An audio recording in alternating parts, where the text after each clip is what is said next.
Hey OPL fans, welcome to day 3, week 5. It's still Super Week and we have some more League of Legends action coming your way. Hello, I'm your host Jake Spawn Tiberian. Joining me is possibly the desk with the highest IQ in all of Oceania. Possibly. Coach Jish from the Chiefs Esports Club, as well as Sin Gaming's jungler Jews. Gentlemen, confirm, deny, highest IQ desk? I didn't think you said possibly. I don't think it was in question really. Double the IQ of 600, what? 1200? Easily. Yeah, we're sitting on good maths here, boys. Did you just put me on 0 IQ? Or? I think I gave you and Jish 300 each. Oh, okay. Yeah, okay, no, I back that. Yeah, I'll respect that as well. However, we do have a lot of good League of Legends action coming your way as we bring up the results and schedule so far from the last couple of days of play. Of course, it was going to be Abyss Esports picking up a sneaky 2-1 victory over AV before Regicide were absolutely wiped off Summoner's Rift by Juves himself. Of course, today we have 2 more matches coming your way. Team Regicide get a shot at redemption, this time against TM Gaming. Of course, one of the teams have to pick up their first win of the season. And then Legacy Esports take to Summoner's Rift against Abyss Esports for what will be a battle for potentially first place outright Legacy and maybe some continued form for Abyss Esports. But let's get straight into this first game. It is going to be TM Gaming taking on Team Regicide. And gentlemen, there's no pretty way to say this, but is this the last shot for both of these teams to pick up a win at all this split? Yeah, I think I definitely think this is the game for both teams. I think percentage-wise, this is the closest matchup. 50-50 could go either way, so I'm interested to see which team gets their win. Yeah, no, this is one of those exciting times where like one of them actually has to win, sort of thing. So someone's getting on the board tonight or this afternoon, and yeah, like I think that. You know, we have actually seen both of these teams have like some pretty good encounters with other teams. So like it's not as though they're without like it's not as though it's gonna be one side or anything. I think it should be a good game. I want to kick off the conversation with Regicide. They're going to be playing Decoy again tonight. So that's 2 supports in 2 days, and this is going to be their 4th official roster swap. I mean, how much is too much swapping? I mean, you guys have resettled into your new roster now, Juice. Is this what's hurting the team that much? I can tell you just from one roster swap, and that was our top laner, which quote-unquote could be the most unimpactful role at times. It's been like it's been a big shake-up. So I couldn't imagine 4 players. You just can't build any synergy. You can't get the shot caller. You can't get the trust. It's a horrible situation to be in.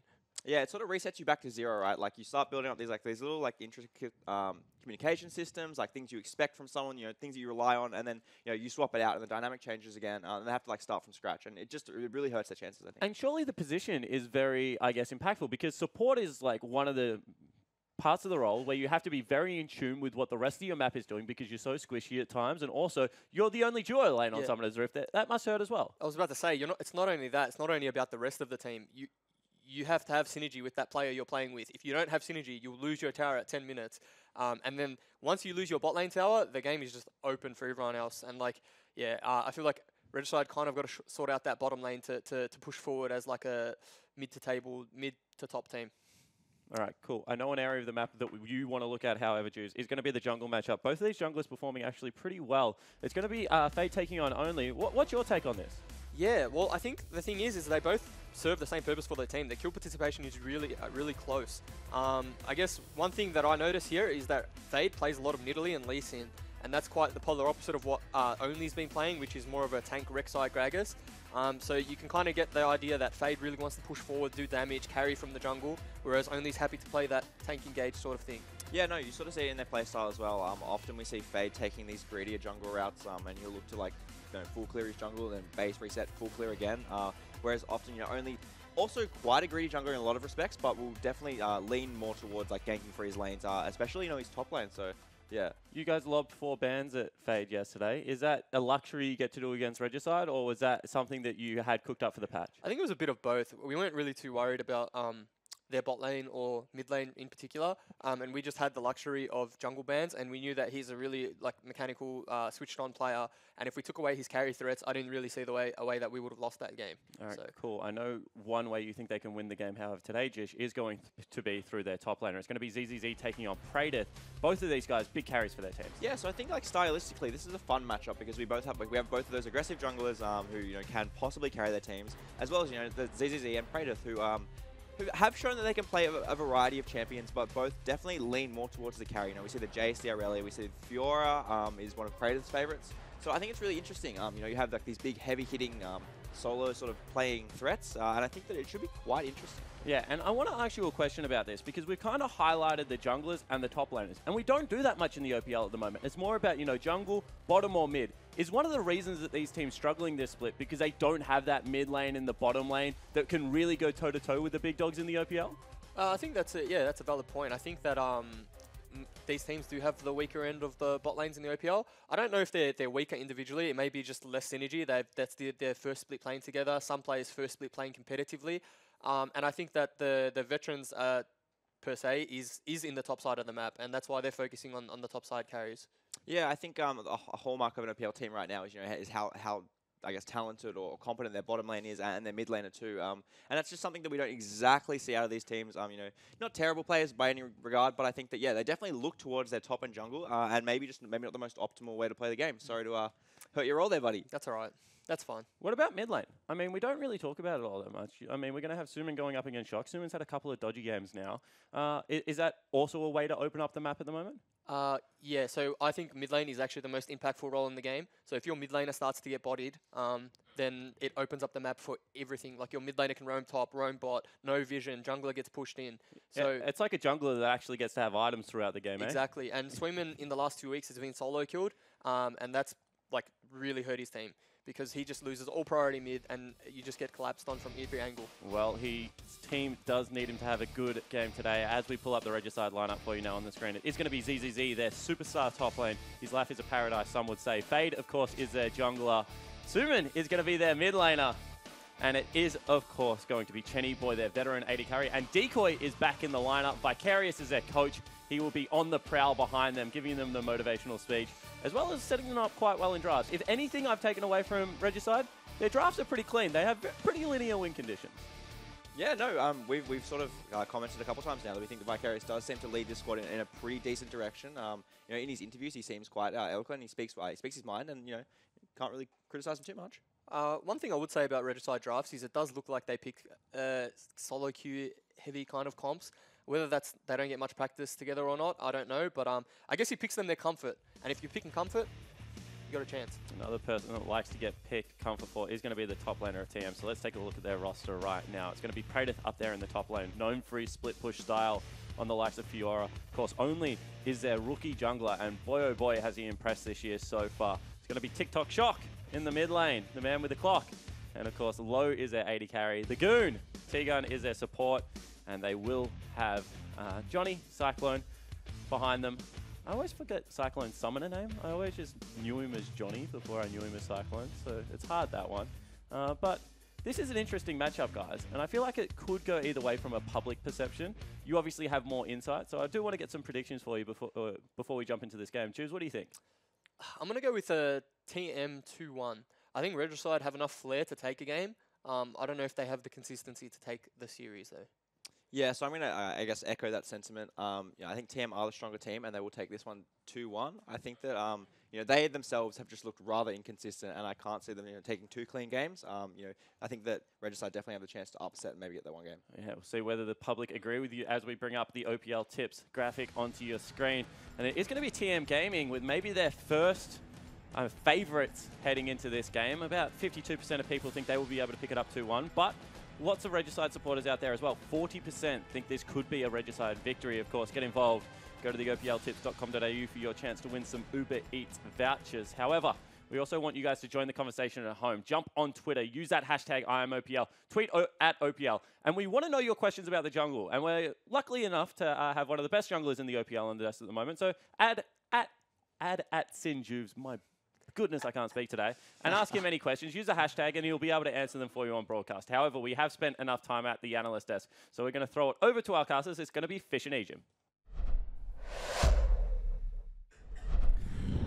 Thanks, guys. I'm Matthew Fish Stewart. Joining me is Bryce, Ejim Paul, and I quite disagree with the desk today, Ejim, because, they said that's the most IQ possible on the desk, but you're not on there. So what's going on? Obviously, I mean, I feel like Juves is trying to float his own ego right now. And one thing that he said on the desk, he's talking about how, mid lane is like the strongest role. That is a classic jungler misconception right there. When every other role in the game says that jungle is so OP, like, I don't know. I don't think we can believe him, Fish. Yeah, it's a little bit unfortunate as well. But do tweet your jungle questions over towards the OPL desk as well, at Sinjuves. As Mom was saying, one of the best jungles we have in the league at the moment. But enough of that for now. Let's get into the first match of today. Regicide taking on TM Gaming. In the best 3 series, these two teams have yet to pick up a victory in the OPL. However, TM have taken more maps, so they're sitting higher in the standings at the moment.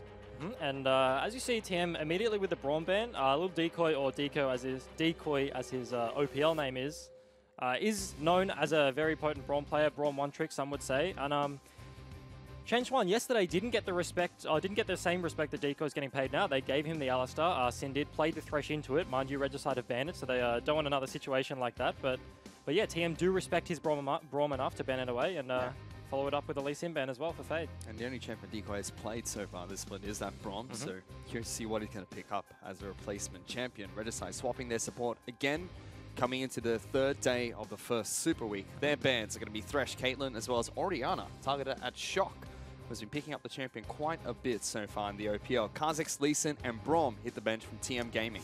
Interesting Kha'Zix ban. We're seeing a lot of it in the OPL, especially on the red side, all of yesterday, and then TM followed up with the same ban today. Caitlyn is the only AD carry that's banned right now, as they do lock in the Jarvan. I was expecting something like maybe the Xayah, maybe the Kalista, or maybe something in the bot lane, Alistar.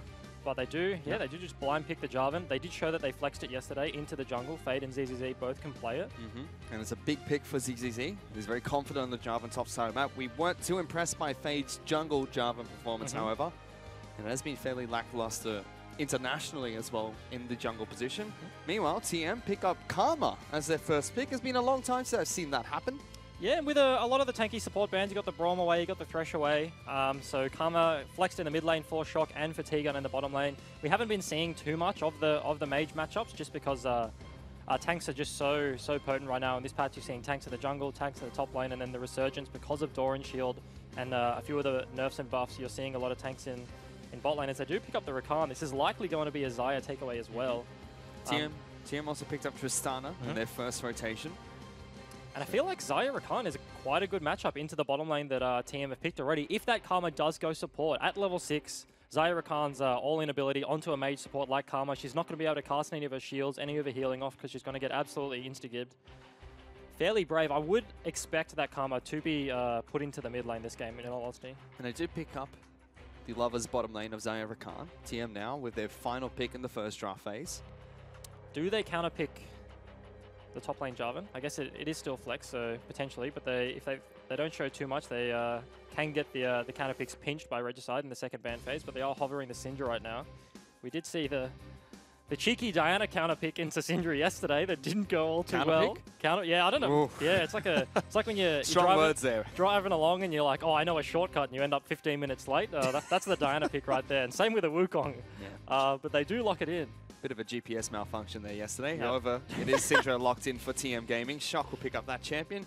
He's normally relegated to Oriana duties. Sometimes gets a cheeky game on Zillion. A lot of people, including myself, think his Oriana is his best champion and does not fare well on many of the other standard mages. But Syndra is fairly similar. Yeah, let's see what he can do. Already banning out one of the counters to Syndra. Echo has not seen much competitive play, locally or internationally recently. Yeah, it has fallen off with the rise of tanks. Assassins like the Echo, like the Zed, do see less priority when when you have 3 tanks on the enemy lineup, you just have less targets for you to be able to give in the mid game. Looking for picks on something like a Cho'Gath, something like a Maokai and an Alistar, just very hard to pull off, and you end up often overcommitting for those kills and baiting your team in. So they do respect it enough to ban it away, as it is a counter pick in the lane individually. But yeah, as I was saying, the Assassins have fallen off quite a bit. Yep, and Jax is the final ban from TM. With Sejuani being taken off the board by Regicide. So targeting only the jungle pool here. Yet to pick up their jungler of choice. As we mentioned, we know Regicide do like to flex the Jarvan picks, so Jax ban makes sense against ZZZ. And this does mean, with the Syndra pick though, that the Karma will be going into the bot lane, so their flex is gone. Interesting to see what they pick up now. I would assume they pick up their jungler. A few of them banned away, the Sejuani, the Rek'Sai, as you said. Pick up something for only here so that they can get the counter pick for Praedyth. TM do rely on Praedyth to have good performance, and they do hover the Gragas here. So another flex for TM, potentially going into the jungle, potentially a decent matchup into the Jarvan top. Yeah, so TM really working with flex picks so far this match. Gragas is locked in. And is one of the high priority picks in the top as well as in the jungle. We see Sin Gaming picking up as a first pick whenever they can. Regicide now have to show their hand. They've got to pick up their mid laner as well as potentially either top lane or jungle for ZZ or Fade. Interesting to see what they go for. The Tristana, individually, in my experience, it is being picked a lot into the Xayah nowadays, as we have the trifecta of AD carries, the Xayah, Kalista, and Caitlyn. We haven't seen the Kalista and Caitlyn's banned away, but the Tristana into the Rakan, you can actually buffer your rocket jump with his ult W. So if it's kind of like an alley combo. If you buffer your CC, you cast your rocket jump as the CC is landing, you still get it off. So fairly frustrating interaction for a support player like myself, and they do lock in their picks here. Yeah, so LeBlanc's picked up for Sealman in the mid lane, going up against the Syndra. And top side of the map is going to be a Jarvan for ZZZ, as Maokai will head into the jungle for Fade. Yes, they do have a pretty cheeky comp here. They do have a lot of engaged potential with the Maokai, with the Jarvan, but they do have the LeBlanc that would like to be setting up into a side lane. It looks like it's going to be a bit of a 1-3-1 comp again for Regicide into TM's 1-4. They do have the Camille as a counterpick to that Jarvan. But Syndra, as I was saying yesterday, does not want to be in a side lane. So there's another 1-3-1 versus 1-4 situation. And we have seen that the Jarvan matchup can win early against Camille. That was in Dire Wars taking on Sin. But as the game progresses, if Praedyth can get himself a lead, Only does like to play around his lanes a lot. He's a connoisseur of early ganks, especially in the bottom lane, likes to get that matchup ahead, and especially in a range versus, I guess, pseudo-melee matchup here. If he does get that ahead, the Karma can be very punishing in the lane phase. The TM again, a 1-4 team composition picks up by them. Big disengage coming out from the Gragas, lots of speed ups from Karma, mobility as well from the Tristana. Curious to see how they're going to execute this one against Regicide, who have an all-in brawl team competition, something they really favor. And it's not going to be a Maokai jungle here. It's a Maokai top lane. Actually, yeah, true. For ZZZ, and Fade is sticking to the Jarvan jungle. I don't like this at all. Don't like it. We haven't seen it, so not too sure how it's going to go. But yeah, into the Camille, you feel like the tank Maokai, like if he ever falls behind, Camille's just going to absolutely run rampant all over him. This game, on the rest of the lineup, you do have the likes of LeBlanc, and Jarvan's early ganks are actually pretty good when the lanes have CC. So you could look for Regicide to play around the mid lane. Seaman hasn't had a great performance this split, and especially yesterday, but potentially some early kills in this game with the likes of Only on the Flash Gragas, and then, yeah, as I was just saying with Faded and LeBlanc. Yeah, we just seen how Jarvan jungles not do well time and time again, locally and internationally. Just doesn't have the best clear, doesn't have great mana sustainabilities either. Whereas Maokai, we've seen how great he can be in the jungle recently, not even local play, but also internationally. So curious to see why Regicide have gone for this swap again. Very, very comfortable with Fade on Jarvan in the jungle. Yeah, and I mean, you talk about the Maokai in the jungle. This morning, I think Spawn was showing us that Maokai actually got a double leash in the EU LCS. His bottom lane leashed his blue buff, and he took it with the saplings whilst he got a leash in his rates and started topside. Yeah, so there are some curious jungle paths you can see with Maokai in the jungle, but unfortunately it is ZZZ on the jungler in the top side of the map. But for now, let's check in with Spawn, who's standing by Regicide's coach, Vicarious.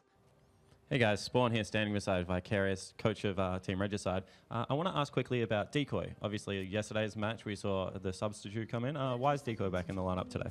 Okay, so we want to switch around the bot lane dynamic a little bit because last game we do see, against Sin, we do see that Juice really paid a lot of attention to the bot lane, and also they also mimic. You can see TM mimic their ban this game, and because when we sub in Deco, we have a more passive bot lane that's anti-dive more.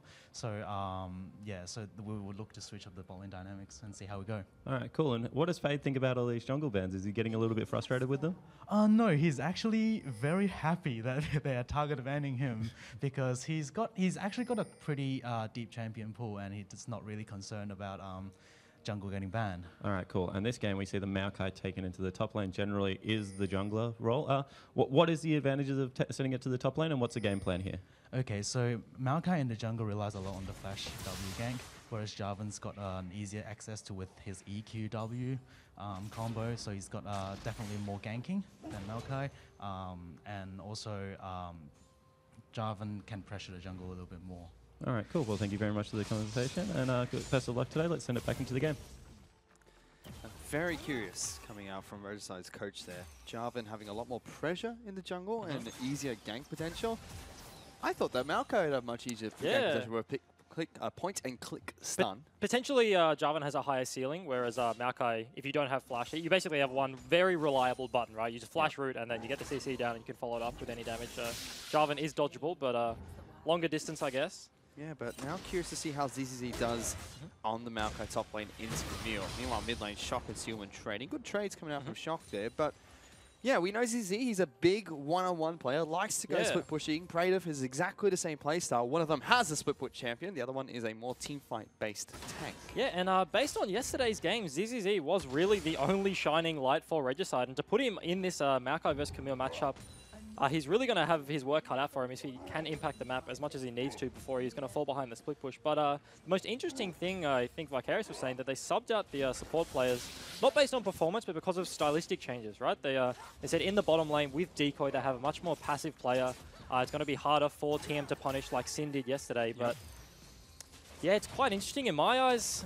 Regicide have gone through so many changes in the bottom lane and so many supports, and they seem to suffer the same fate every single time. So at a certain point, you have to be looking at Chenny Boy as an AD carry and saying, like, well, is there a problem here? Is he the root of these problems that they're having in the bot lane? And is this support kind of like switcheroo that they're pulling every game actually helping them? I mean, potentially, because we've seen Chenny Boy being okay. He hasn't had any standout games, but Decoy has looked fantastic so far for Regicide. So I was very curious to see that Regicide decided to put in Chun Chun yesterday.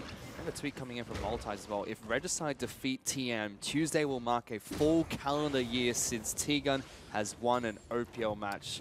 That's excluding any promotion and relegation wins. That's a rough one. Oh, that is a tough one indeed. Meanwhile, his mid lane, they're getting ganked here by Fade. Does get the knock up, some damage as well. Shock's in trouble, but Sealman missing his abilities earlier means they can't continue that trade. Millimeters away from landing the LeBlanc route, as only did burn his flash, actually. We didn't see it on screen as we're watching mid. For the flash of Decoy and heal of Chenny Body, so he does get some work done in the bottom lane. We were speaking about T-Gun. He did go for the Thunderlord's Karma, so... Oh, that's a dive. Fade going underneath the turret. Shock pops his barrier and he's okay. Sealman can't go for it. And Fade... Did he cancel? My goodness, he had less than 15 hit points there. That's where you were typing in all chat. Hit him with a calculator. That was very low. And I think ZZZ did cancel the TP of Praetor. He chose to just cast that one in the middle of the lane. Maokai hit him with the root, so they don't get a follow-up kill. Yeah, midline. First blood is picked up by Decoy in the bottom lane. Tiga's trying to return a kill for himself with a couple more auto attacks. Flashes for it. Will get that kill, or is he? Finally does, but Chenny Boy is chasing down this Karma. Will use his shield to speed him up. Now he is out of mana, and Zaya is going to auto attack away at this Karma. Wants to get to that blast cone, not going to get there in time, and it's an easy double kill in the bottom lane for Regicide. Was trying to run up the river, but Seaman had priority in the middle lane, so starts walking down the river, and T-Gun opts in to just giving the kill to Chenny Boy. Doesn't want to give Seaman an assist there. Doesn't want to give away any of that extra gold, as we do see the fight in the bottom lane. This was after the gank that TM had cancels the rocket jump with his W. Low timed that not very well there, and he does get punished. But yeah, as I was saying, only blew his flash to get the advantage in the bottom lane. Chenny Boy didn't have heal, and Decoy didn't have flash, so... And they still follow up with a 2v2 kill, and then... And TM have blown absolutely all of their summoners. None to be seen on the bottom side of the map, even in the mid lane for Shock, so... Yep. Unfortunate 4 low there. You can channel the rocket jump, and you can proxy it into crowd control, but as soon as you're in the air, you can be bopped around as much as you like. Yeah. Decoy was able to knock him up there and get a good kill for Regicide in the bottom lane. Already an impressive start for the support that we saw subbed out yesterday. Absolutely, better performance out of the Regicide's bot lane. But in this matchup, the Reigns versus Melee, as soon as Karma and Tristana fall behind, this is only going to get more and more rough for them, because they should be winning this matchup. They should have priority in this lane. Only, obviously, chose to burn his flash down there early, so they were looking to blow summoners, potentially pick up a kill, and then keep punishing, but... Meanwhile, Only and Fade are going to fight here. Decoy is trying to stop this one, but T-Gun's coming in for the root. Regicide might have bitten off a bit more than they can chew. Decoy will jump over towards the Jarvan and heal up from some of the fruit. Regicide are okay. They do keep Regicide outside of the jungle. They do push them away as ZZZ TPs back into top lane, but Seaman just has so much control in this mid lane. Anytime Fade wants to do anything on the bot side of the map, he just keeps floating down there, walks in, contests the Gromp, does get caught out by Only, but it doesn't matter because he's there first, and Decoy was rotating first as well. And I mean, like, you see Sealman taking slight control of this match. We finally get to see him on an Assassin. He's looked very uncomfortable for Regicide recently, and that's a good trade against Shock, who's still sitting on level 5. Yeah, he's been looking really uncomfortable in the mid lane, Ejim, in all of his matches. Finally back on a comfort champion. Yeah, and I guess you can speak to the flip side of the coin, and that's Shock. We've seen him a lot on Orianna, and people talk about his Zillion, but his Syndra obviously already just not looking that great. He did get a lot of attention early from Fade, so he's not losing strictly in the 1v1, but he is definitely getting bullied around now. And this is a good position for Regicide, right? But they have the tank in the top lane, getting the LeBlanc ahead, getting their bot lane ahead. They have avenues to play with. LeBlanc, if she ever snowballs, is one of the scariest champions of the game. She, especially when you have like not a tank support, you have the likes of Akama. It's just one more target that she can pick off. She does so much damage in the mid lane, mid game rather. Sorry. I'm curious to see how this one pans out because TM, they still have their scaling AD carry of Tristana on low. Their bottom lane is 10 CS behind though, and Chenny Boy has an item advantage. BF sword to the pickaxe picked up by Tristana. And ZZZ is faring fairly well on the top side. Down a few CS, but there is a wave under his turret, so he's basically completely even, and we haven't seen either jungler really venture up there, as only is poking his head into the top side of the river, and they're probably going to look for a ward on this blue buff that they know is spawning. There's some pings flying that way from Regicide's side of the map. ZZ is definitely doing well on the Maokai. We expect a Camille to try to take over this lane. Let's see if Praetor's able to do so once he picks up a couple more items. Rush of the Ninja Tabby coming out from... Gets it that time. That's what we want to see. Okay, that's it. Buffering the W a bit better there. Absolutely. And we did see Fade after his reset. They're walking. He's going to give his blue buff away to Seaman, but he's pathing from top to bot here. So ZZZ is healthy enough in his lane right now that he can't actually get dove. Oh, another engage. They lock down low. They don't get the root coming out from Zaya, but that should be enough damage. Low's going to fall. Decoy gets another kill, and it's just rinse and repeat for Regicide's bottom lane. And this is the complete opposite of what we saw yesterday. Regicide's bot lane, now that they've made the substitution and brought Deco back in, faring a lot better in this matchup. I was saying that Fade's got a path from top to bot. As the Zaya Rakan hit the level 6, they get an easy engage off, potentially look for first turret blood, but they just pulled the trigger at level 5. Chenny Boy did have his ulti there, but they get the kill anyway before any junglers can get there. Praetor does have to be careful here though, because ZZ and Fade will collapse on him, and meanwhile, Only has joined the fight as well. ZZ forced to back off, Only looking for the fight. LeBlanc clone is coming up. It's just a decoy there, and will actually force TM's top laner and jungler away from the fight. Yeah, Seaman had the rotate first. He did use his decoy, as he said, and Shock probably would have got a bit of surprise as he face-checked that bush there and saw a LeBlanc right in front of him, but he was a couple of seconds away, would have made it to the fight first. LeBlanc obviously much more mobile than the Syndra, and so Regicide did get the ability to back away there. TM chose not to chase into that one, as they're looking for a pick in the mid lane. That's going to be Decoy getting a charm as well as a knock-up. Shock's being hit by the change against Lockdown. Shock will fall to Decoy, who has 3 of Regicide's kills now. Decoy is absolutely popping off this game. He's not doing anything wrong. Gets a cheeky roam into the mid lane. Doesn't even have Moby boots. They just have off the reset. He walks in the bot side of the map. TM don't have any vision. There's that pink ward in the bot side of mid. And he just gets a free kill onto Shock there. Does not blow any summoners as he's looking for T-Gun now, but just opting to walk away. Probably W's over the wall. Oh, look at these supports fight. It's just so cute how they do no damage to each other, Agent. Yeah, I don't like that. I don't like that. Well, I mean, these are the champions that should do damage to each other. These aren't the tanks, but I mean, Rakan, okay, out of all the supports, Rakan actually does negative damage. You heal the enemy. You don't do anything. You heal the enemy. Like, sounds counterintuitive. You actually just don't do anything. Like, so there are a few supports, if you're like the likes of a Thresh or maybe like a Braum or something like that, and they're obviously the mages, right? Like, at the end of a team fight, you can chase off a straggler who's on like 1 HP and actually secure the kill. But Rakan just like whacks away, and he's just nothing. As they're looking for this pick again. Yeah, that's a flash engage from ZZZ. Faye tries to come in as well, but Shock will flash away. Teleport channel by Praetor gets cancelled this time. And Praetor has been plagued throughout the split with bad TPs. He's not known as a top laner that moves around the map very well. A lot of the top laners like to laugh that he just TPs back to lane all the time as they are looking for a dive onto the bot side of the map here. I mean, we used to see that from Praetor so much in the first few weeks. He, in fact, when he was playing Jarvan a couple of times, teleported back into the lane where there was a clear use for his teleport down bottom lane, and he teleported back for 3 minions, Egypt. Yeah, 3 minions not worth. He has been a little bit more reserved in using his teleports back to lane, but still not great TPs out of him so far. But the problem with being reserved with TP, as Fade is probably looking for a dive here, if you're too reserved with the TP, you have a situation that he just found himself in there where if the communication isn't very quick, he actually TP'd after the CC had landed and Shock had already flashed away, and then his TP comes through. So he's not pulling the trigger quick enough on these plays, and then so he ends up wasting his TP in a situation he didn't need to TP to anyway. Just because, yeah, they're not that comfortable with it. It's not only on Prey. The TP is, although the top lane is carried, it's kind of a team-wide ability. You need your teammates to set it up for you. Shock's in trouble though. Does have barrier. Is it going to be enough to keep him alive? No, it's not. Human picks up that kill and Fade lives through the turret aggro. Fade just didn't take any damage there. Has already completed the Cinder Hulk, tanking the turret, eats the Syndra ulti, and Seaman gets another kill in the mid lane. As Shock does blow his barrier, so this lane is only going to get worse. And the bot side of the map for Regicide is looking very strong this game. It certainly is. TM. They're 2,000 gold behind. ZZZ is going to try and fight Prey the top side of the map. He does not care about this Camille, just wants to clear out the minion wave. And this is just completely unexpected.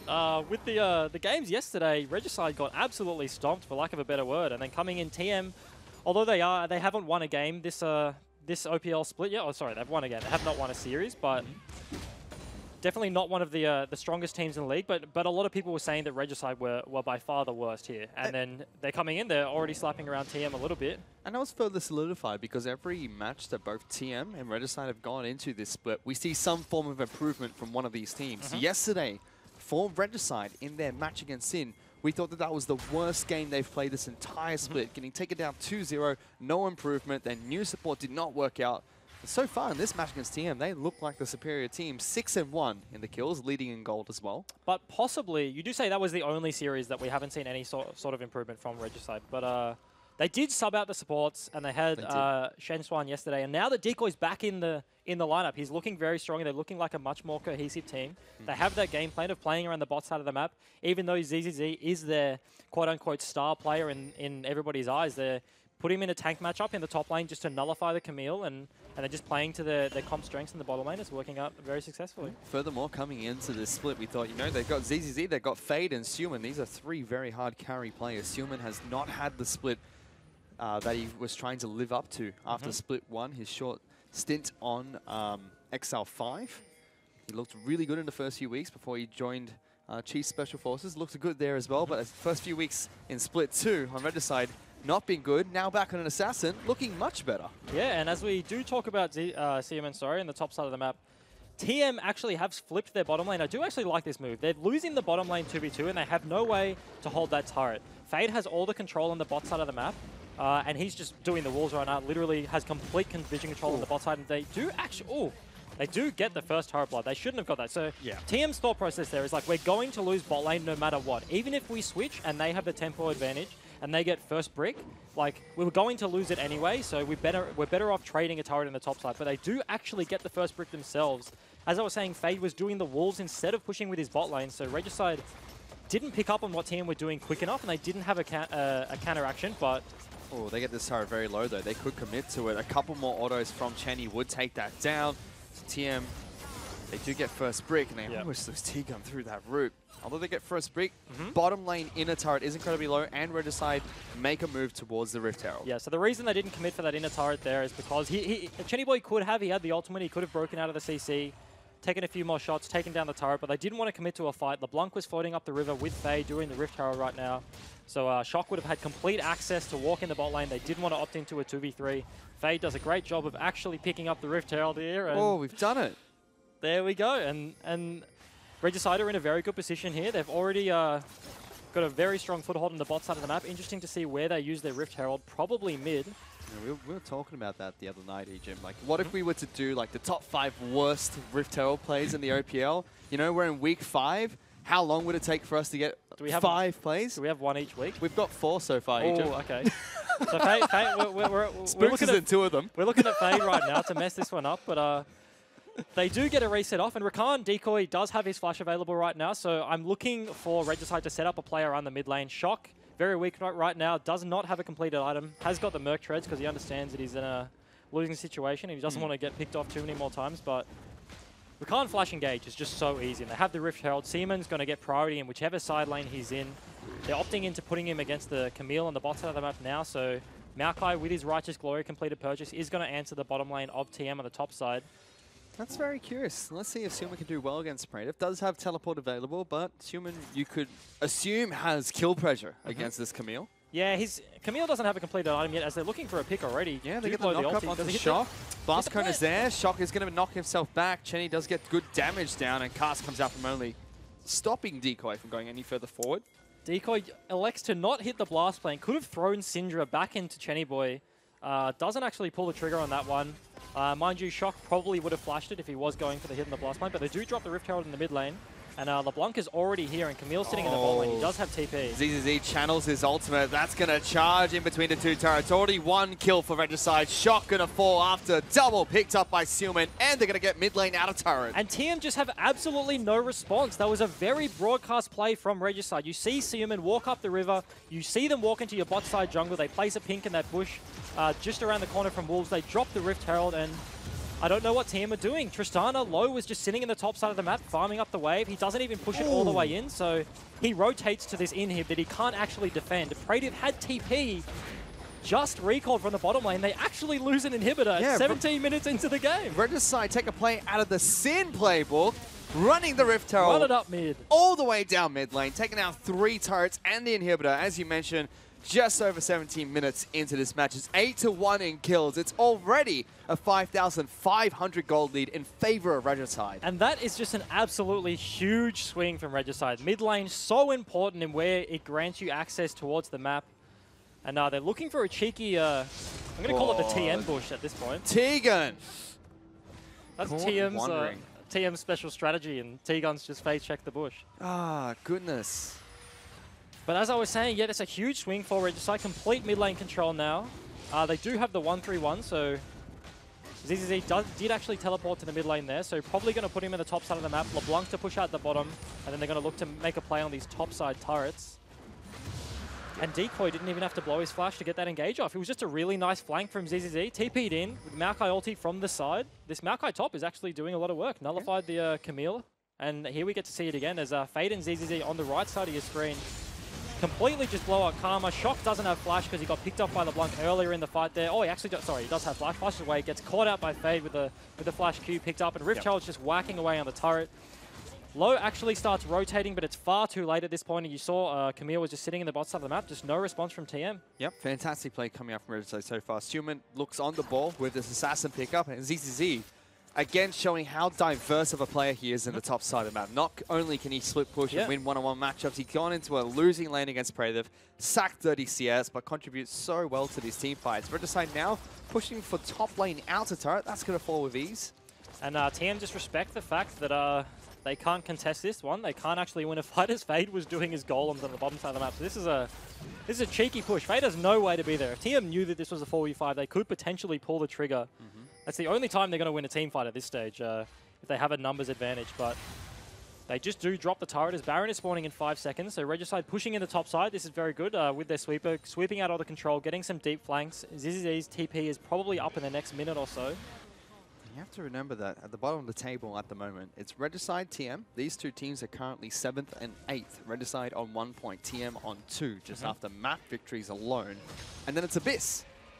And Abyss picked up a win yesterday, so they must have accelerated ahead in front of these two. A win here is crucial for these two teams. But Decoy, he's on the back lines of this Baron pit as Regicide have started up Baron, gets a knock up. Praetive is split pushing in the bottom lane, does have teleport, but it doesn't look like he's going to get here in time. Now he will teleport in towards this fight. 2,000 health, nice big engage coming out from Regicide. They pile in, 2 kills already picked up. Praetive teleports and he almost gets killed for it. Fade wants to kill him. Praetive will pop the ultimate, locking him in, but Decoy back in again. Double knock up. They will get the consolation prize of the kill onto Regicide's jungler. Yeah, and Regicide started up the Baron team, just face check. They didn't have any vision. The pink ward in the Baron pit, denying the vision over the wall.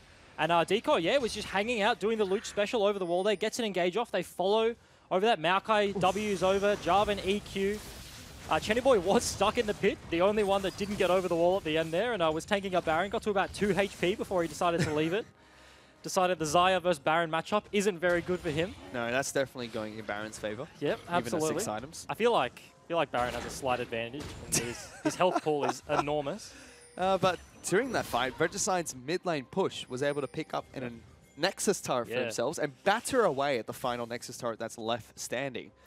And once again, Prey the TP's into a losing situation. TM didn't have any response to that Baron yet there. They pull the trigger on the TP, don't get a good engage, don't get the fight they wanted, and didn't really pick up a whole lot of anything there. And now Praetive can't really actually split push in the bottom lane because assuming Regicide are going to set up on the top side of the map again for that Baron play, but he won't be able to get a push on the opposite side of the map because he doesn't have TP. Felt like Fade had a little bit of the Moscow 5 syndrome, C hero, kill hero there, flashing after Praetive. He got the C hero right, not the kill hero wrong.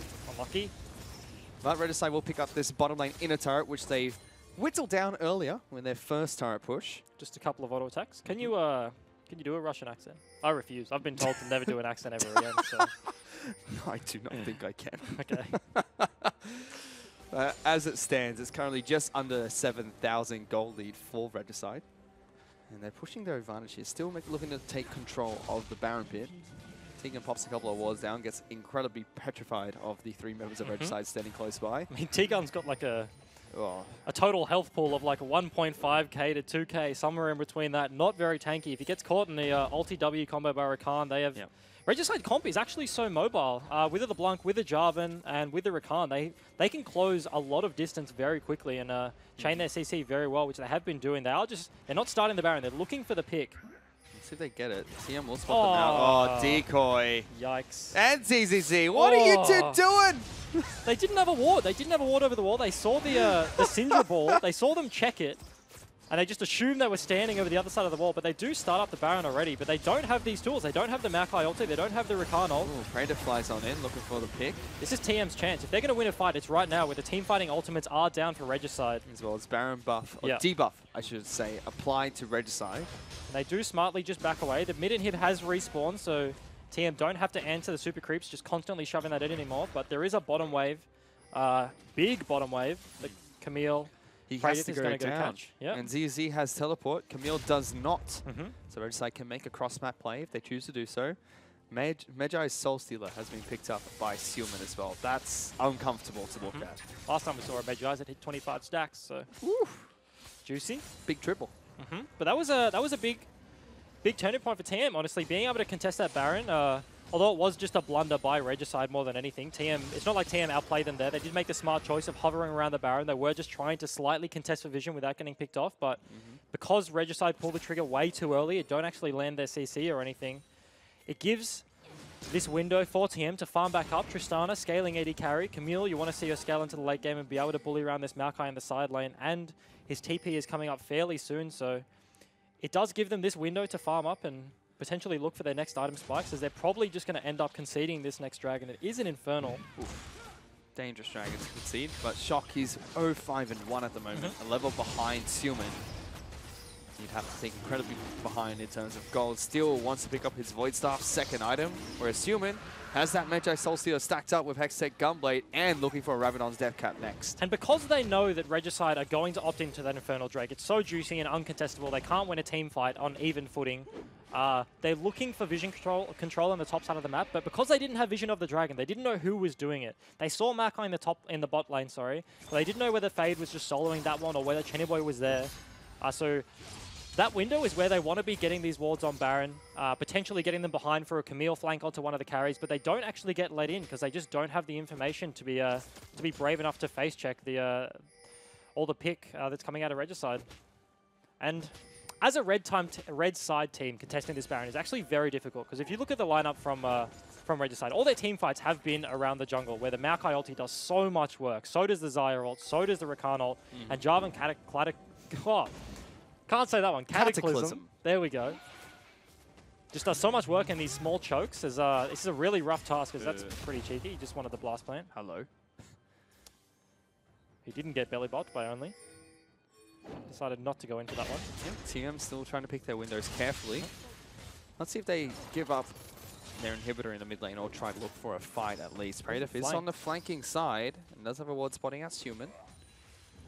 Camille, great in a one-on-one situation. Not the best team fighter. Yeah, not the best, but out of all the split push champions, her flank is actually very good. She can pick off any straggling carries, and the Blanc is the kind of champion that looks for picks around the jungle and splits off from a team quite a lot. So if Praetor can find a window where he can get onto Seaman, and if he actually gets a pick off, Seaman half health himself to get that chunk with the Shock. Shock gets the better end of that one with the help from his turret.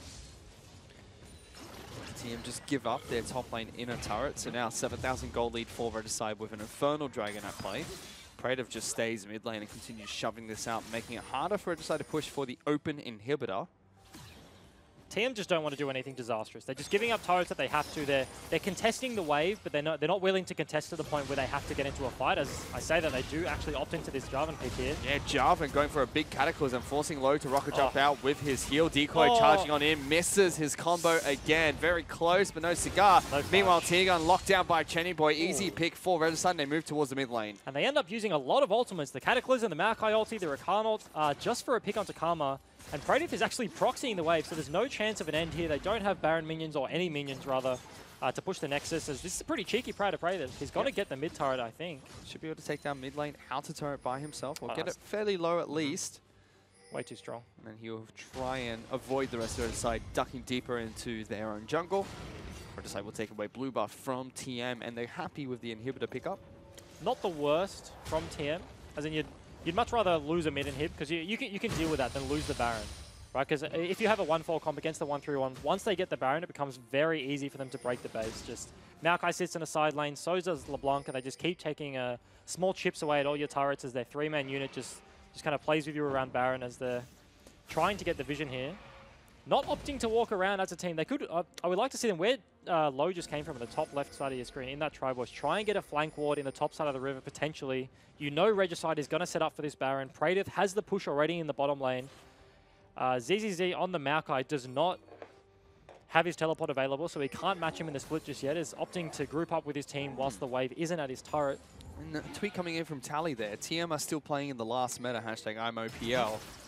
This is a big discussion we had in the first 2 days of Super Week, but we didn't really talk about it today. Has Cyclone got the read on the current meta? Because they're still playing with the same picks that we would have seen last patch. Yeah, and the Karma pick is the big one that stands out to me. That's not something you're seeing really at all on this patch, and no really new champions out of any of the other roles either. We've got Gragas, very standard jungler, Syndra and Camille as well. We've seen a lot of them, as they have started up 2-man on this Baron already. Yep, Chenny and Faye trying to take this down. Has not been spotted out thanks to the control wards. Decoy and Suman, meanwhile, just pop T-Gun.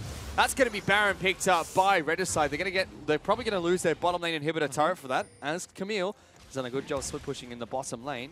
Baron recall probably going to get it back just in time to defend the inhib. He does get the turret, as you see on your left-hand side of the screen. Oh, they are. They've cloned the wave. Yep. So Praedyth is going to run up the jungle, but... And they've got Suman collapsing towards Praedyth. He's got to be careful. Waiting in Fog of War. Finds it, misses the chain, but Ultimate Chain does connect. Low sweep doesn't.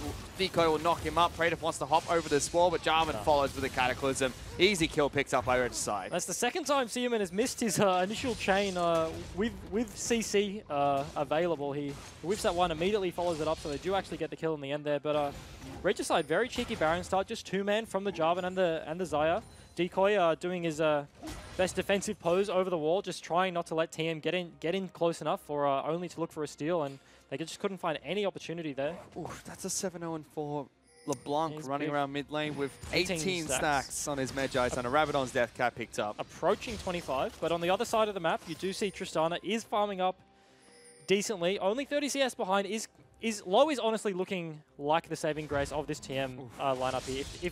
If they win a team fight, it's going to be on the back of him picking up his third item, potentially if he can get enough gold before they set up this 1-3-1, and getting some of the resets in the team fight. Praedyth has, however, picked up most of the turrets for TM in this match and is 100 CS over CCZ. But I don't think TM in an arena position where Praedyth split push is going to be all that effective, is what I'm saying. It's definitely going to come down to this team fight under one of the inhibs. TM have to pull the trigger here. Regicide aren't going to want to opt into a full 5v5 fight here, I think, as Fade is on the top side of the map. Decoy wastes his W for some reason, as LeBlanc is soloing away the Dragon. This is the weirdest split push setup I've ever seen. They've got the jungler split pushing against Camille on the top lane, the mid lane is doing Dragon, and the top lane is sitting with bot lane pushing up against the inhib. Yeah, Regicide. Interesting. The old Regicide 1. What do you call that? That's a 1-0 like 3, and then there's like a little brackets with an extra one. 1J3, 1 jungle 3. Meanwhile, they're going to be engaging without Suman, the most fed player in the match, and they still take down bottom lane inhibitor turret. Inhibitor will fall shortly after, so Regicide's split push is working here, Agent. Absolutely, they do waste the quickness from Rakan, so the easy engage out of him isn't available right now, but they do pick up the inhib anyway, the 4v5. TM, I mean, they didn't have vision of LeBlanc, so they didn't actually know where he was. So they didn't know he was soloing away the dragon. So Regicide have done this a few times this game, where they're kind of playing with implied pressure. They know that TM don't actually... Ooh, Tegan, careful. Oh, that hurts from low. Fade has been caught out by Prater. Will take quite a bit of damage from Only as well. He's going to fall. TM pick up a kill. And I was going to say, they have to pick up a last stand somewhere. Regicide used that time to take down top lane inhibitor turret. And TM looked for the fight. Chenny Boy pops his ultimate, avoiding a lot of crowd control. Focusing on Only first, who will fall to Sealman. He picks up more stacks for his Soul Stealer. Only tries to go for the engage there, basically just suicides in, doesn't get the ulti on Xayah because she dodges it with her ultimate. Prater doesn't have ult here, so he can't lock down Chenny. Let's get a good stun. Will fall to Chenny, who's going and absolutely popping off. Sealman another kill for his Soul Steal. Low will fall, double kill for the Xayah, and Regicide are looking for their first map victory over TM. T-Gun and Low both ended up in melee range of the rest of Regicide's team there, and they just die for it. And now Shock can't do anything to defend against this one. Regicide can taste it. It's only game one of this best of three, but it's been a great game one for them so far. They pick up the game. Absolutely. TM just did not have an answer for anything that Regicide threw at them that game, and that's the complete opposite style that you would expect out of this Regicide lineup. You look at them to play through the top lane, play through ZZZ, because he's been the only one that's had good performances throughout the early start of this split, but with Decoy back in the lineup, the bottom lane does actually fare quite well into the likes of T-Gun and Low, and they pick up the win. And Decoy did have a few curious dashes and initiations that he whiffed, but overall looked good. Was able to get a 2-on-2 kill in the bottom lane against Regicide. And T-Gun there, he must be shaken now. He has to get a reverse sweep, or it's going to be a year Egypt since his last competitive win. You don't like that. But yeah, TM looking pretty unhappy with themselves right now. Not a whole lot of words being spoken by anyone across the lineup, really. You saw Prater and Only just kind of probably looking at the damage stats, I think, after that one. Just like, oh, damn, that LeBlanc hurt. Yeah, How much damage did you take? Like, oh, yeah, I took 70k. But 25 Magi Souls there, stack Did he LeBlanc get for it? Sealman. I believe he did at the end of that match, but was atrocious, and it was his first good performance on a mid lane champion, so excited to see Sealman jump back in. Hopefully, maybe we can see more assassins from him later on in the series, but we'll have to find out. To break down that game a little bit further, let's send it back to Spawn and the rest of the analyst. Thanks, Fish, and it is going to be Team Regicide picking up their first victory over TM for this best of three. See whether they can continue that through, but we have to call something out. I mean, the substitute yesterday, Chen Chuan comes into the team, doesn't look clean at all. Decoy this time around comes in and actually has a pretty solid performance. Yeah, I think he was actually given a bit of a favor. The Braum got banned early, and I think maybe literally Tam's first ban, and then now he's off that sort of boring complacent support. He gets given the Rakan, and it actually popped off. He played really well. He was just a man. He was the man possessed. He was just jumping into their team 1v5.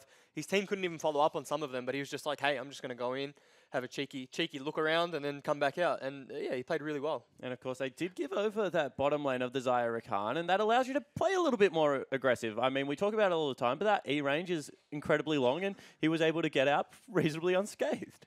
Yeah, absolutely. I think, obviously they've clearly practiced that lane. I think Chenny Boy looked a little bit more comfortable on that maybe than some of his other picks, because the two of them together in that lane, they had the really early kill and in that really, really long extended 2v2, and they played the lane really well. And that's what I want to talk about. We spoke about how this team has a weak mid lane and a weak bottom lane, and that they try and play topside to compensate for that. But Jubes, I know that you're impressed by the Maokai pick and the fact that that wasn't the case this game. Yeah, one thing that was really nice that Regicide did was the collapse on mid lane.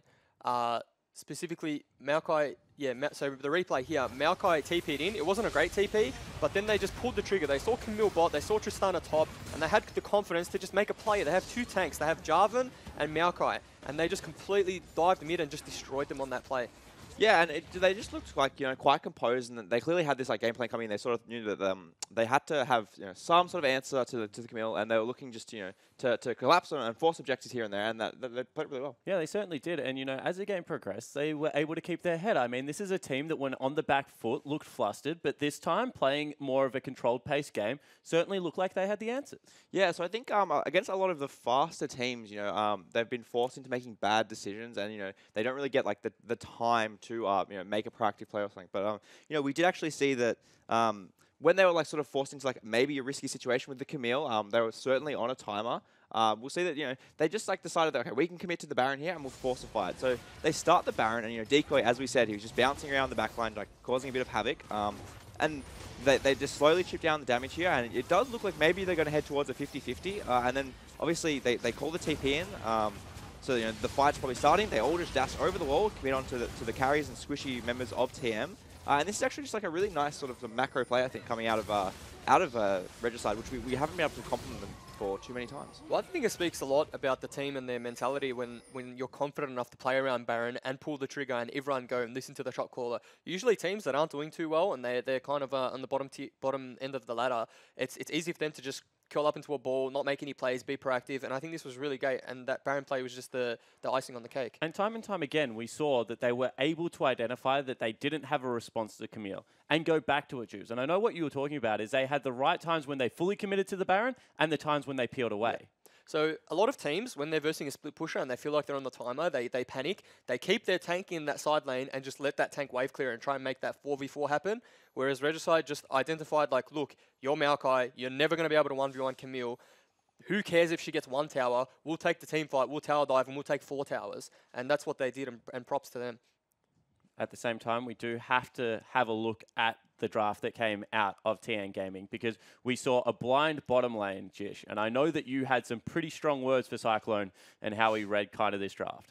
Yeah, so I think they weren't necessarily hiding anything special for their jungle pick, so it really confused, I think, the both of us. We were looking that, you know, they take Gragas so late in the draft and they blind pick both of their bottom lane champions. So to me, what would have made more sense was that you maybe take the Tristana and then you grab the Gragas, right? Yep. And then, you know, nothing's really going to punish Gragas too much, and then obviously you get that second rotation on the red side to pick like a support answer, and maybe you have like a more 50-50 matchup bottom lane and something to pivot off. If the jungle meta was last season, where it's very snowbally and they're junglers that can 1v5 carry a game, Graves, Kha'Zix, Rengar, sure, blind pick jungle. But jungle now is just a tank jungler that offers a lot of CC, a lot of utility. I don't think it's worth blind picking. And so you just put your bot lane in a hole when you do things like that. And what did you think about the flex out of Vicarious? Sending the Maokai into the top lane and leaving the Jarvan in the jungle. Did you like it? Did you not like it? What were your thoughts there? So I think we've seen them play around a couple times now with this Jarvan flex, and it has looked okay, I guess, in some regards, and it mainly sort of stems from, I guess, a comfort thing, because we would generally see those two champions flipped around and, you know, probably to maybe a little bit more success, but, you know, I think it actually worked out quite well for them. Yeah, I don't generally like seeing Jarvan in the jungle. I'm just not a big fan of it. Clears pretty slow, gets low when he clears, and doesn't really offer much until 6. And yeah, so I think that's a problem with Jarvan. But I know that you like the Maokai in the top lane, because you said it quite fit ZZZ's playstyle. Yeah, so ZZZ, he's not notorious. He's well known for wanting to impact the map. He is not happy just sitting in his lane and doing nothing. So giving him Maokai makes sense. Like you saw in that game, he went mid, flashed on mid, burnt sums, and he just loves to be around the map and making plays. And that's what I want to talk about. When you have a strong side of the map, you can play to it, or you can allow that side of the map to play elsewhere. And it was actually Suman that got a lot of the benefactor of this game. Going toe-to-toe against Shock, they clearly had confidence in him. Shock took Syndra early, allowing the assassin counterpick to come in, which was quite strange. Yeah, so we did see that they paid some respect and they banned the Echo A, but they only used one of their second phase bans because they ended up banning Jax. So, you know, there was still definitely going to be answers to the Syndra. And, you know, Suman maybe didn't have the best couple of matches leading into this, but obviously in the confident matchup of LeBlanc versus Syndra, he played really well.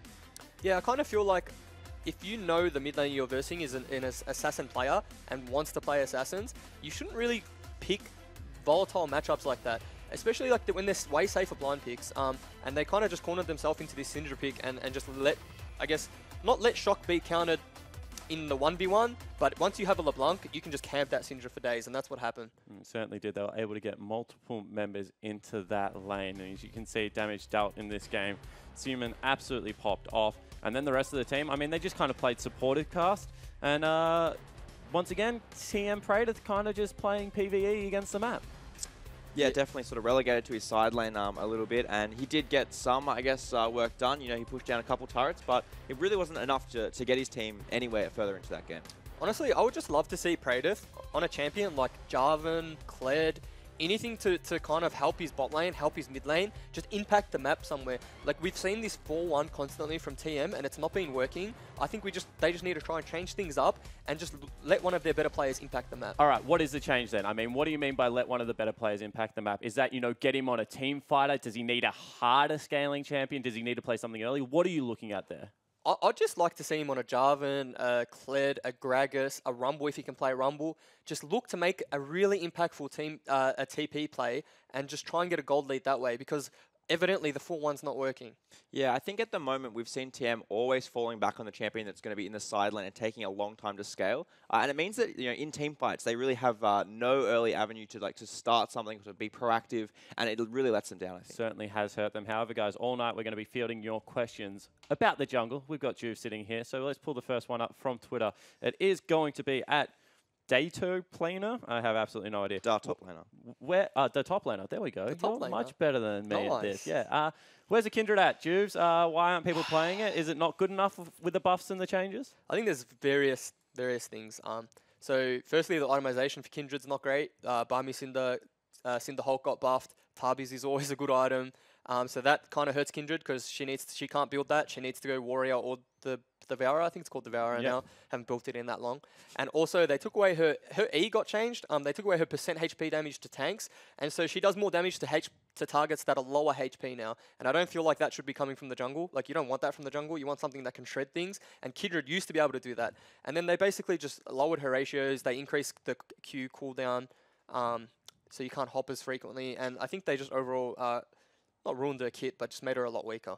Yeah, I think one of the things that you could rely on the Kindred was that she had some early gank potential, and you could maybe get a couple of cheeky kills here and there, and then off the passive stacks as well, you had like a safe early, and then you would scale really well with that like percentage HP, and you've just sort of lost that now. The other thing too now is her stacks are quite predictable, so they're gonna, you know, where they're kind of gonna spawn, and so she needs to go there, or he needs to go there to the champion needs to go there to get the stacks, and therefore you can set up as a team to kind of counter that. And I think that's why it's really weak and competitive. And is it just competitive, or also not a great pick in solo queue either? I definitely think there's stronger champs in solo queue, but hey, if you're a good Kindred, maybe you can make it work. All right, cool. We have another question coming up as well. It's going to be from LOL Iridescent, and it is Mr. Juve Sir. That's nice. I like when people call people Sir. Yeah. What jungle took the biggest indirect nerf from 7.14 item changes? I'm going to give kind of a generic answer here, and I feel like every Warrior jungler got nerfed. So any champion that can base 900 gold, get a Barmy Cinder, farm a little bit more, get Cinder Hulk, get Tarbies, is just going to outscale like the Warrior jungler. You can still play Warrior junglers in solo queue and get the leads because people aren't going to play with respect, but I just feel you're eventually going to get outscaled. If a Cinder Hulk jungler sits in their jungle and farms, makes it to 15 minutes, 20 minutes, you're not going to be able to outtrade that jungler as a Warrior jungler. Yeah, at the moment I feel as though it's just far too like risk averse, even safe for junglers, you know, to farm out for that Cinder Hulk and, you know, just be like a reliable tank for them. And that's why we see like all of the Sejuanis, the Cho'Gath, the Zac, you know, all the champions right now just seem like trumps in jungle. What does it take to bring it back though? Because we're saying, you know, Warrior junglers. I would throw both of the enchants in there. I mean, I really don't count Devourer, so you know the magic enchant item also kind of falls to the wayside now. But what do you have to be able to kill them, farm quicker them? What are we looking at to really get in these tanks' heads? I think it's either Warrior needs to be cheaper, but then it becomes really OP if you make it cheaper, like Barmy. Because you can base for Barmy at 900, and your clear becomes insane on a tank. So you clear quickly, and you scale. Whereas Warrior junglers necessarily don't scale. There's not many scaling Warrior junglers unless you're playing like Master Yi. But even then, they don't even go Warrior all the time. So I think it's just about either buffing Warrior, the damage, or making it cheaper. You know, also maybe we see Ninja Tarbies get removed, and then Yeah, you know, Warrior champions get good again. I don't know. Yeah, probably not. Tank automation is also really good at the moment. Yeah. So maybe following Warrior, make like a lethality is good, but it gets countered by tanks. So you need to, I guess there needs to be something that Warrior junglers can build after Warrior to kind of be efficient into tanks. All right, so the build paths just aren't there. However, guys, we want to continue to hear from you as the night progresses. So jump on Twitter. Make sure you ask us about the jungle. Use the hashtag IamOPL at OPL and as well as at SinJuves. However, we are about ready to get into game number 2. So let's throw it back to you, casters, after some quick highlights. Picked up By Decoy in the bottom lane, Tiga's trying to return a kill for himself with a couple more auto attacks, flashes for it. Will get that kill, or is he? Finally does. That's going to be Decoy getting a charm as well as a knock-up. Shock's being hit by the change and gets locked down. Shock will fall to Decoy, who has 3 of Regicide's kills. ZZZ channels his ultimate. That's going to charge in between the 2 turrets. Already 1 kill for Regicide. Shock going to fall after double picked up by Suman, and they're going to get mid lane out of turret. 2,000 health. Big engage coming out from Regicide. They pile in. 2 kills already picked up. Brayden teleports, and he almost gets killed for it. Fade wants to kill him. Brayden will pop the ultimate, locking him in, but Decoy back in again. Double knock up. They will get the consolation prize of the kill. Let's get a good stun. Will fall to Chenny, who's going absolutely popping off. Human another kill for his Soul Seal. Low will fall. Double kill for the Zaya. And Regicide are looking for their first map victory over TM. And now Shock can't do anything to defend against this one. Regicide can taste it. It's only game 1 of this best of 3, but it's been a great game 1 for them so far. They pick up the game.